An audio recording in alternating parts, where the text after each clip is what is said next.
दलित और पिछड़ों का वोट की ताकत को कमजोर किया गया, ये कोई मुसलमानों ने किया या मंडल कमीशन का विरोध क्या कोई मुसलमानों ने किया? बिहार में कास्ट सेंसस हुआ और 65% आरक्षण नहीं लागू होने दिया, क्या मुसलमानों ने किया?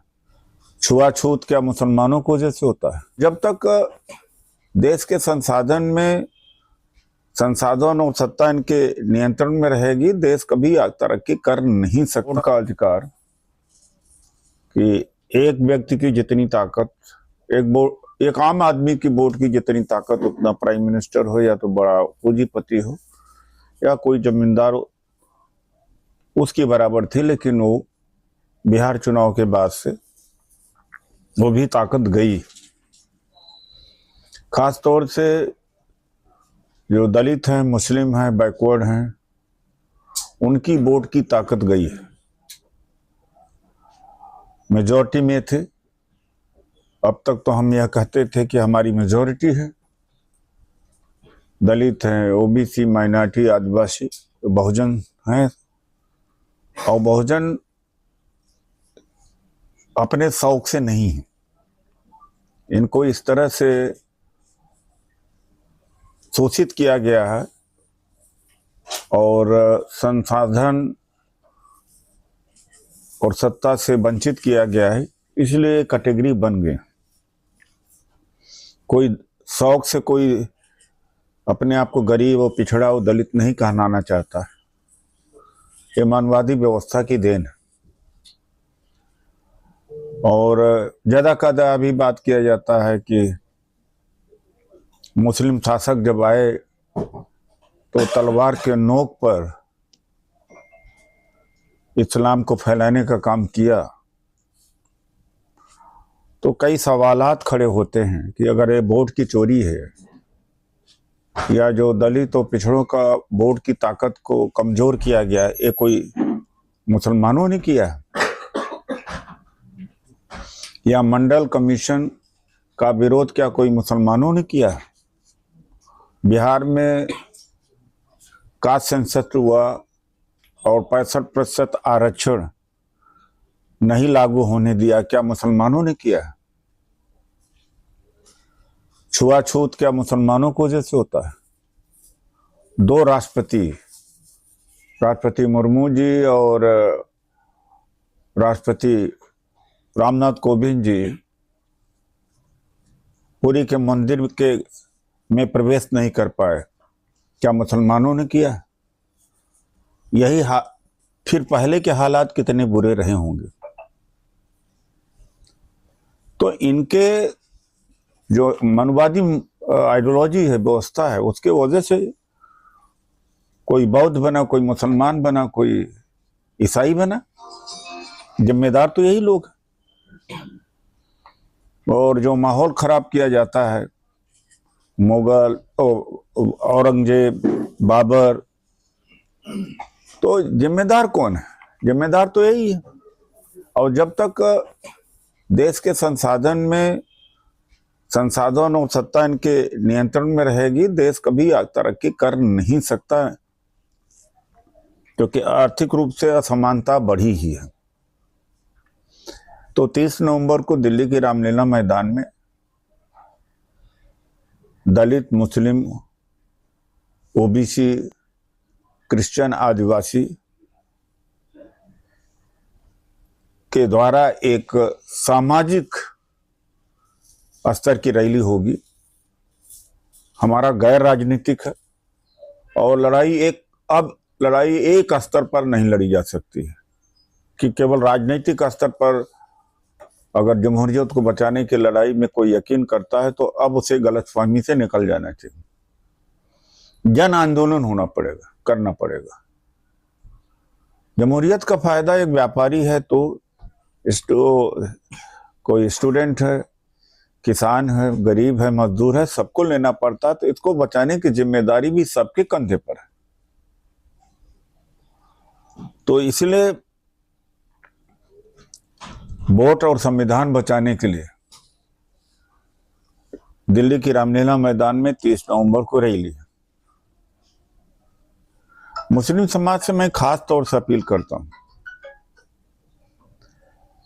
कि हालातों ने आजादी के समय से ही या उसके पहले ही उनको मजबूर कर दिया है या उनके खिलाफ आरएसएस खड़ा हुआ है, बीजेपी खड़ी हुई है। तो एक स्तर पर वो संगठित हैं, तो उनके जो रहनुमा हैं, चाहे वो तालीम के क्षेत्र में हो, सियासत में हो या सामाजिक क्षेत्र में, उनकी जिम्मेदारी बनती है कि वो दलित, ओबीसी और आदिवासी के बीच में वो भी जाए। उनकी अपनी एक स्तर पर वो संगठित हैं, ऑलरेडी हैं कम्युनल फोर्सेस के खिलाफ, फासिस्ट फोर्सेस के खिलाफ। दूसरे स्तर की तैयारी उनको करना चाहिए, उनको भी अपनी संख्या बढ़ाना चाहिए और बहुजन का हिस्सा होना चाहिए। वो बहुजन है तो बहुजन का हिस्सा होना चाहिए। इस रैली के माध्यम से वो भी हम संदेश देना चाहते हैं। अलग अलग लड़ नहीं सकते, अलग अलग जमहूरियत को बचा नहीं पाएंगे, आइन को बचा नहीं पाएंगे। ये कोई शौक से नहीं कहा जा रहा, मजबूरी ऐसी है। देश को जहां बचाने की बात है, राष्ट्र को बचाने की बात है, लोगों को रोजगार छिन गया है, महंगाई बढ़ गई है। सरजिल इमाम, उमर खालिद जैसे लोगों को जेल में डाल दिया गया है, बेल नहीं मिल रही। यहाँ लाखों वोटर आई कार्ड डुप्लीकेट हैं और वोट दिया है डंके के चोट पर। तो duplicate I card voter I card अगर बीजेपी के समर्थक हैं तो उनको जेल नहीं भेजा जा रहा, लेकिन आजम खान और उनके बेटे हैं तो उनको जेल की सजा हो गई 7 साल। तो इस तरह से तो लाखों लोगों को सजा होना चाहिए। यहां तक कि प्रधानमंत्री की भी डिग्री फर्जी है। और जिस अखलाक की हत्या हुई, वो हत्यारों को बरी कर दिया गया, केसेस वापस कर दिया गया। तो ऐसे हालात पैदा किए गए जिन हालात में यह देश को बचाने के, स्वयं की बचाने की जिम्मेदारी होती है कि जन आंदोलन हो। मुस्लिम समाज से एक मेरी शिकायत भी है कि और मामलों में इकट्ठा हो जाते हैं। शेर व शायरी के मामले में तो लाखों इकट्ठा हो जाते हैं मुशायरा के नाम पर, अपने हकन हुकूक के लिए, चाहे अलग ही हो इकट्ठा हो। हम ये नहीं कहते कि दलितों पिछड़ों के साथ हो, कम से कम अपने हकन हुकूक को जंतर मंतर, रामलीला मैदान तो आइए, आदत तो डालिए। ऐसा क्यों नहीं होता है? तो 30 नवंबर को दिल्ली के रामलीला मैदान में रैली और आइन और वोट का अधिकार बचाने के लिए,